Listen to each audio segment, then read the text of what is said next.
কেষ্ট, পড়াশোনা বাদ দিয়ে এরকম আড্ডা মারলে হবে? পড়াশোনাও তো কিছু করতে হবে। আচ্ছা কেষ্ট, বলতো তুই বড় হয়ে কি করবি? স্যার, আমি বিয়ে করব। আরে আমি বোঝাতে চাইছি তুই বড় হয়ে কি হবি। স্যার, জামাই হব। আরে বাবা, আমি বলতে চাইছি তুই বড় হয়ে কি পেতে চাস? স্যার, বউ।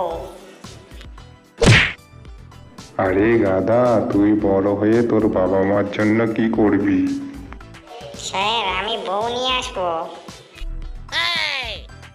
এ তো মহা মুশকিল। আমি বলতে চাইছি তোর বাবা মা তোর কাছে কি চায়? স্যার, নাতি নাতনি চাই। আরে হতচ্ছাড়া, আমি বলতে চাইছি তোর জীবনের লক্ষ্যটা কি? স্যার, বললাম তো বিয়ে।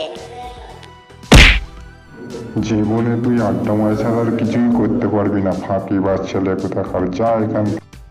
আর হ্যাঁ, ওখানটা গিয়ে তুই হাঁটু গেড়ে বসে যা, যতক্ষণ না আমি বলবো উঠবি না। হাঁটু গেড়ে বসানোর কি দরকার ছিল স্যারকে? আমায় বললেই হতো, কাল থেকে তুই আর স্কুলে আসবি না।